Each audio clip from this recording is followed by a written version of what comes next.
I chose this Yamaha MT-03 based on the performance, and honestly it delivers. You know, it's an amazing first bike and I don't regret this whatsoever, but I realised I chose it based on the specs and not the daily reality. What I didn't focus on was the practicality of living with a naked bike every single day. So before you think about buying your first bike, these are 5 things that I wish I knew before I bought mine. So let's get into it.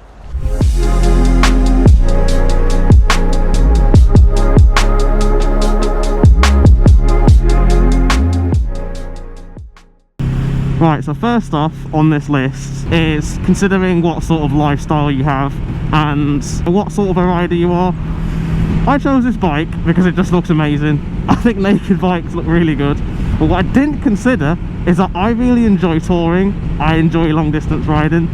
Now, a naked bike isn't best suited for that. I wish that I sort of had a little bit of a think and did a bit more research before I bought this. I think maybe I prioritised the performance, the specs and just the general aesthetics of the bike rather than practicality of it.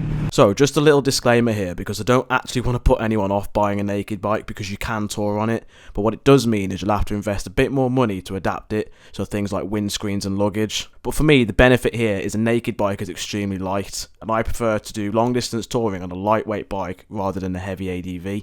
So yeah, it's possible, we'll just keep these things in mind. Yeah, my advice to you would be consider what sort of riding you're going to be doing and what sort of a rider you are in general. And now, next up on this list, I wish I sat on more bikes. Now, what I did, and don't do the same as me, I just sat on bikes that I'd done my test of my CVT on, which was naked bikes. How would I know if I liked a sport bike, for example? You know, I wish I sat on an Ninja 500 or even an R3. I think I was just scared of leaving my comfort zone, so I just chose what was safe, and that was a naked bike. So my advice to you would be, you know, go to a dealer and sit on as many bikes as you can. Cruisers, ADV, sport, naked, everything, and see what feels best for you. Don't just get the bike that you learned on because that feels safe, because how do you know if that's going to be the bike for you long term? You're only on that bike for a matter of a few days. I've done 12,000 miles on this in a year, so that's really like the longevity test to see if you do really like a bike or not. Now the next thing, and I have covered this in a few videos actually, it's budgeting for maintenance costs and those sort of hidden costs that you don't realise until you've owned the bike for a while and they just creep up on you. Now, like most of us, I only budgeted for the bike, you know, the price of the bike. I paid £3,200 for this. But what I didn't budget for is that the service intervals, as I've also said a lot of times, are every 3,000 miles. That includes oil change, oil filter, and this bike takes 2.1 litres of oil. So over time that's going to add up. I buy boxes of 4 litres of oil, can cost anywhere from £35 to £40. Your oil filters are between £5 to £10. You know, those little things are going to add up.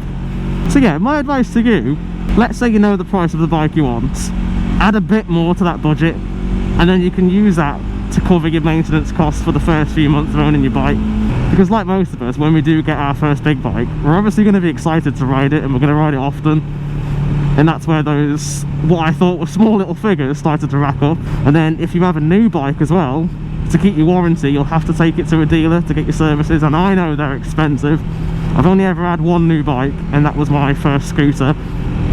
Pretty sure my first service was 250 quid. I wasn't happy. So yeah, also consider things like that. Like if you are buying a new bike, then you will have to put aside a decent amount of money for your first few services. And now moving on to something that should have been blatantly obvious to me, but it wasn't. Don't buy gear to match your bike. I'll insert the picture here of what I did. So I had a red Lex Moto Arizona. So what does he go and do? He buys a red helmet and a red jacket and red gloves. And then what was his next bike?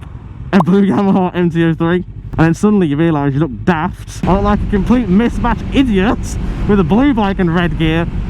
And that was where I learnt my lesson. And also, I will add, when I was then looking for my next bike, I was obviously looking for red bikes, and that was extremely limiting, so that's why I think you just shouldn't match your gear to your bike. So yeah, my tip here would be just buy neutral gear. So what I did last year was I just bought this sort of white and grey Alpine style jacket. White and grey can go with anything. You don't want to be giving yourself another expense just because you want to match everything to your bike. Right, so to conclude this list, the very last thing I want to discuss is people telling you that you will outgrow your bike. and letting that influence your decision. Now that is a myth in my opinion, because your first bike, or you know, your first big bike, so when you passed your test, that is the bike where you learn how to ride independently. That is where you build your confidence. That is where, if you're anything like me, that is where you fall in love with bikes as well. And that first bike will always hold that sentimental value to you.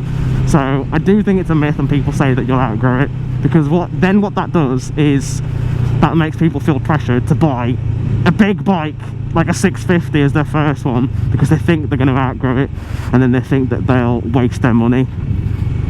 But I can wholeheartedly tell you this, I don't think I've outgrown this, and I still have a lot of fun on this, and I've had this for a year.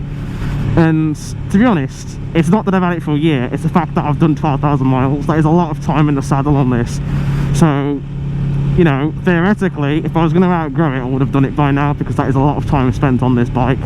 So don't listen to those comments and feel like, you know, you have to get a big bike so you won't outgrow it. You should get the bike that you think is right for you, the bike that you think you can best learn on, and the bike that you think you'll have the most fun on, because that's all that matters. It's very individual to the person. And speaking of outgrowing bikes, I said this in my last video as well, you know, this is an extremely fun bike. It's got more than enough power for the back roads, the twisties, and keep up on the motorway. You know, you're never left behind. You won't get on this and feel bored. Bored and MT-03 don't go in the same sentence. Now the beauty of a smaller bike like this is you can use it to its full potential on the private road, obviously, but yeah, you really get to experience the bike for what it is. So the MT-03 was the right performance choice for me, even if I did miss a few things on the practical side. But I think that's the beauty of having your first bike, because then it teaches you what you want to look for in your second one. But now I want to hear from you. So if you're looking at buying your first bike, what's stopping you from pulling the trigger? Is it insurance costs? Is it the choice of bike? And I hope videos like this can, you know, help you make your decision, because I know that I wish I had videos like this when I was choosing my first bike.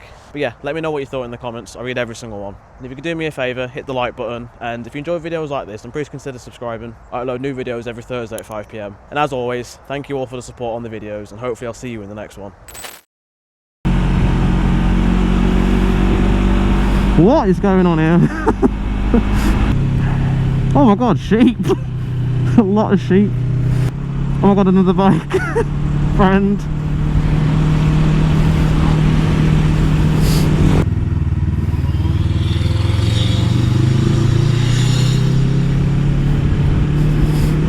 Why were they just in the middle of the road there? You know what's not looking promising? That grey cloud over there, and that's exactly where we're going to be riding. Look at all that. Not looking good.